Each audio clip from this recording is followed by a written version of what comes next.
Hello students, today we will discuss about sentence for class 9। তো আজকে আমরা যে টপিক নিয়ে আলোচনা করব সেটা হলো সেন্টেন্স বা বাক্য। তো প্রথমে আমরা সেন্টেন্সের ডেফিনিশনটা জেনে নেব বা সেন্টেন্স কাকে বলে। সেটা হলো a sentence is a group of words that is complete in itself। বাক্য হলো একটা গ্রুপ অফ ওয়ার্ডস, ঠিক আছে, যেটা তার নিজে নিজে একটা সম্পূর্ণ অর্থ প্রকাশ করে। Typically containing A subject and predicate. সাধারণত বাক্যে কি থাকে? একটা সাবজেক্ট থাকে আর একটা প্রেডিকেট থাকে।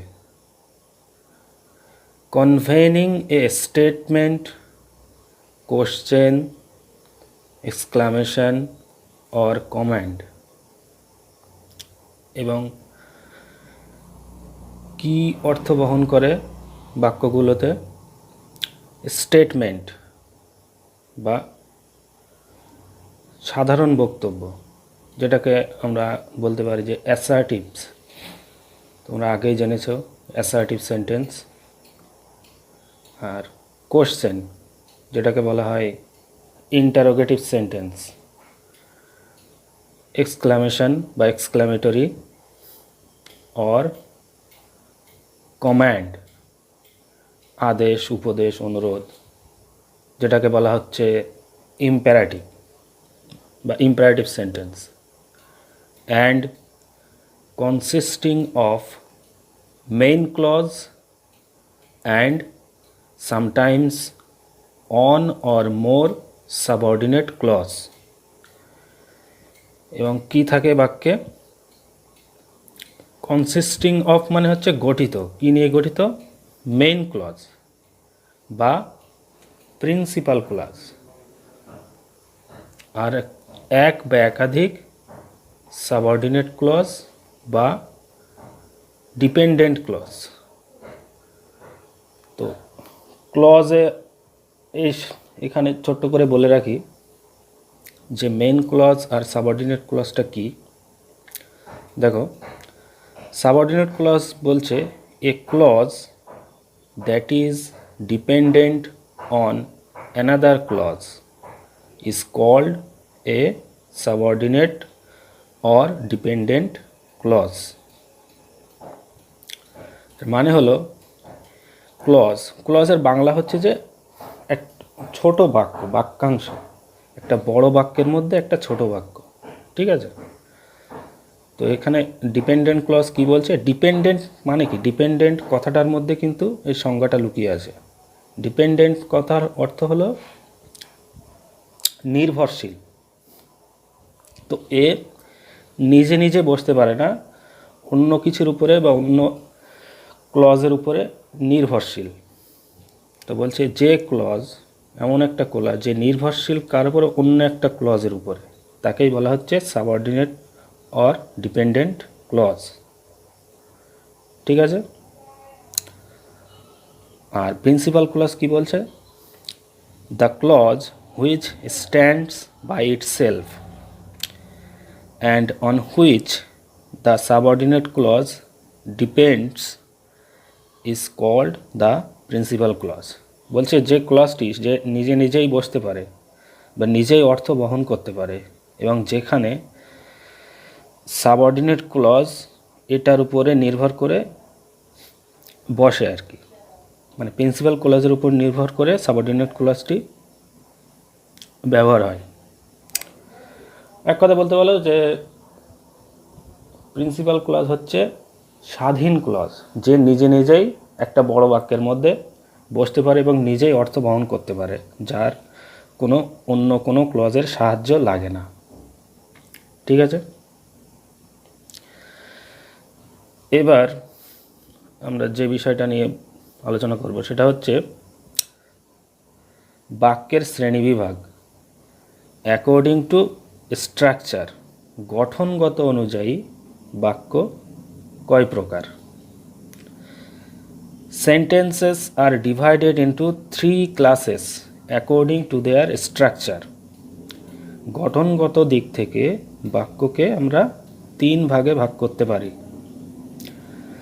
সেগুলো হচ্ছে simple, complex, compound. Simple sentence মানে হচ্ছে সরল বাক্য, কমপ্লেক্স সেন্টেন্স মানে হচ্ছে জটিল বাক্য, আর কম্পাউন্ড সেন্টেন্স মানে হচ্ছে যৌগিক বাক্য। আচ্ছা, what is simple sentence? Simple sentence বলতে কি বোঝায়? দেখো, a simple sentence is one that contains only one subject and one finite verb. তাহলে কি বলছে? একটা সিম্পল সেন্টেন্স বলতে বোঝায় যেখানে একটা সাবজেক্ট এবং একটা ফাইনাইট ভার্ব থাকে। একটা উদাহরণ দিলে বুঝতে পারবে। I came home yesterday. এখানে আইটা হচ্ছে সাবজেক্ট,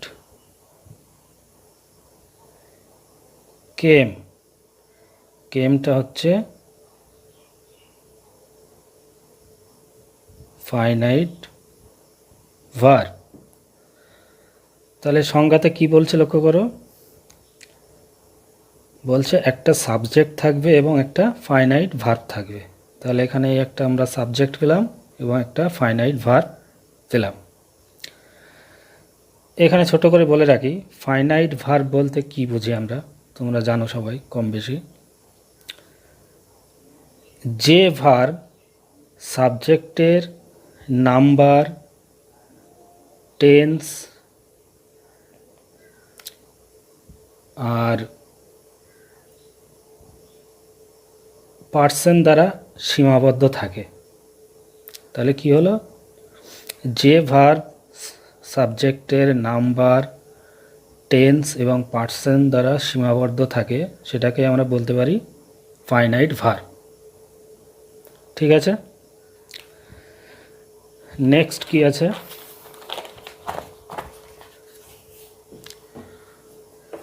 নেক্সট দেখো, কমপ্লেক্স সেন্টেন্স। তাহলে কমপ্লেক্স সেন্টেন্স বলতে কি বোঝায়?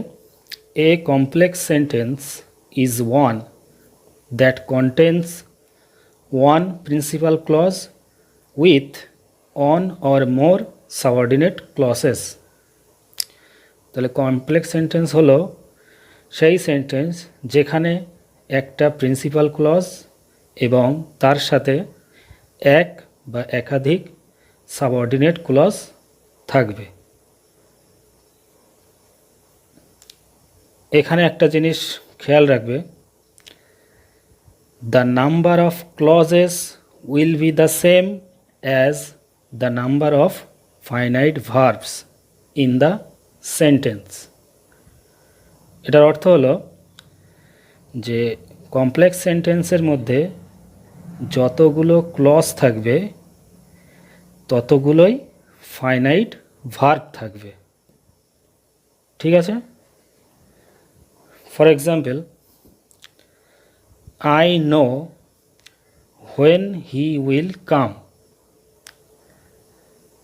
তাহলে এখানে আই নোটা হচ্ছে প্রিন্সিপাল ক্লজ, আমি সংক্ষেপে লিখে দিলাম প্রিন্সিপাল ক্লজ, আর হোয়েন হি উইল কাম এটা হচ্ছে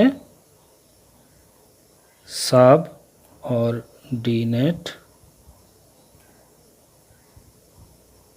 ক্লজ। ঠিক আছে, এইবার এখানে কি বলছে এটাই যে যতগুলো ক্লজ থাকবে ততগুলোই ফাইনাইট ভার্ব থাকবে। তাহলে এখানে আইনও একটা ক্লজ, একটা প্রিন্সিপাল ক্লজ। এখানে ফাইনাইট ভার্ব হচ্ছে নো, নোটা হচ্ছে ফাইনাইট ভার্ব। আর হোয়েন হি উইল কাম, এখানেও একটা ফাইনাইট ভার্ব হচ্ছে উইল কাম। উইল কামটা হচ্ছে ফাইনাইট ভার্ব। তাহলে দুটো ক্লজ আমরা দুটো ফাইনাইট ভার্ব পেলাম, এই সত্যটা ফলো করলাম। আচ্ছা, আরেকটা উদাহরণ দেখি। As you are literate you must help those who are illiterate. এখানে দেখো সংজ্ঞাতে বলা ছিল একটা প্রিন্সিপাল ক্লজ থাকবে এবং এক বা একাধিক সাবঅর্ডিনেট ক্লজ থাকবে। তো এখানে প্রিন্সিপাল ক্লজ কোনটা? You must help, you must help those, এটা হচ্ছে প্রিন্সিপাল ক্লজ।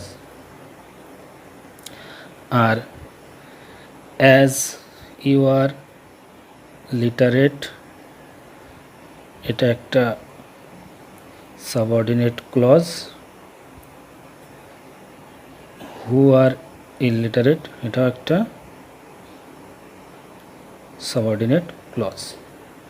তো এখানে দেখো একটা প্রিন্সিপাল ক্লজ আছে এবং দুটো সাবঅর্ডিনেট ক্লজ আছে, আর প্রত্যেকটাতেই কিন্তু ফাইনাইট ভার্ব আছে। প্রত্যেকটা ক্লজে কিন্তু ফাইনাইট ভার্ব আছে। এখানে যেরকম আছে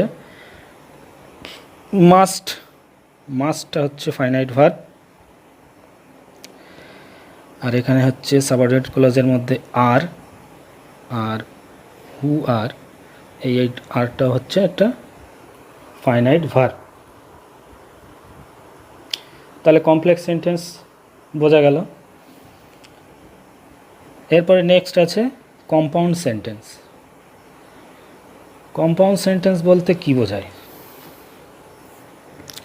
দেখো, এ compound sentence is one that contains two or more independent clauses with or without any subordinate clause joined together by coordinating conjunctions like and, or, but, then, however, etc.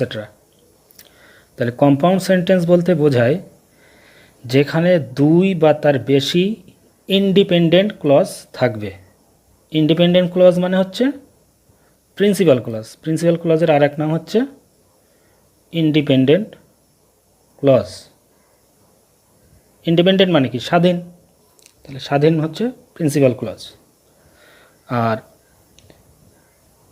With or without any subordinate clause, তো compound সেন্টেন্সে subordinate clause থাকতেও পারে আবার নাও থাকতে পারে, এবং সেই ক্লজগুলোকে মানে দুটো বা তিনটে প্রিন্সিপাল ক্লজ এবং তার সাথে সাবঅর্ডিনেট ক্লজ জয়েন করবে কি দিয়ে?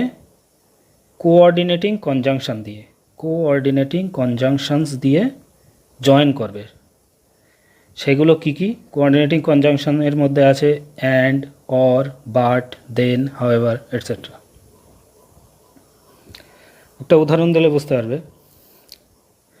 এখানে বলছে he is poor but he is honest. He is poor, এটা একটা প্রিন্সিপাল ক্লজ, কারণ এর নিজের অর্থ নিজেই বহন করতে পারে। আর হি ইজ অনেস্ট, এটাও কিন্তু একটা প্রিন্সিপাল ক্লজ বা ইন্ডিপেন্ডেন্ট ক্লজ। Independent clause. আর কি বলেছে সংজ্ঞাতে? কোঅর্ডিনেটিং কনজাংশন দিয়ে যুক্ত করবে। এই বাট, বাটটা হলো কোঅর্ডিনেটিং কনজাংশন।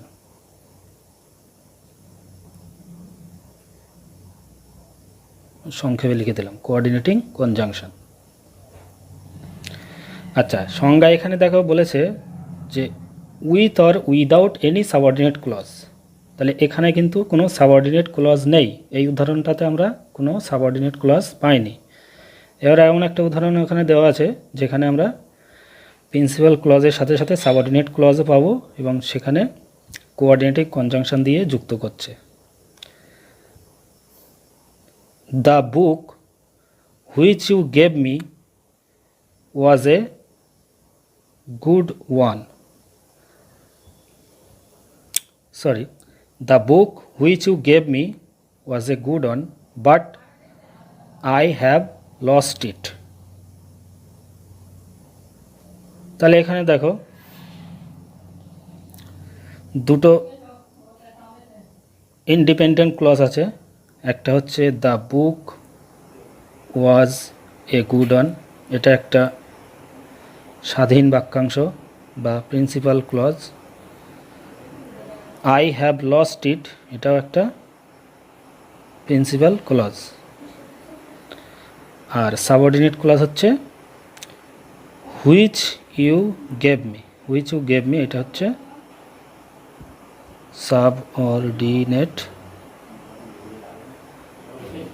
ক্লজ। তাহলে এখানে এই সংজ্ঞাতে যে যে কথাগুলো বলা আছে সেইগুলো সবই ফলো করেছে, যে দুই বা তার বেশি ইন্ডিপেন্ডেন্ট ক্লজ থাকবে। এখানে এই একটা ইন্ডিপেন্ডেন্ট ক্লজ, এই একটা ইন্ডিপেন্ডেন্ট ক্লজ, আর with or without any subordinate clause. তো এখানে আমরা একটা সাবঅর্ডিনেট ক্লজ পেলাম, সেটা হচ্ছে হুইচ ইউ গেভ মি।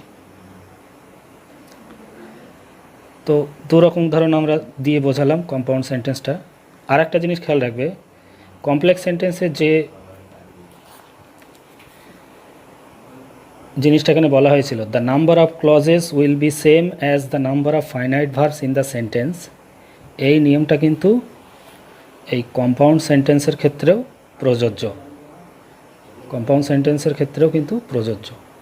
এখানেও কিন্তু যে কটা ক্লজ থাকবে সে কটাই কিন্তু ফাইনাইট ভার্ব থাকবে। ঠিক আছে, এই যেরকম ওয়াজ একটা ফাইনাইট ভার্ব, হ্যাভ একটা ফাইনাইট ভার্ব, গেভ একটা ফাইনাইট ভার্ব।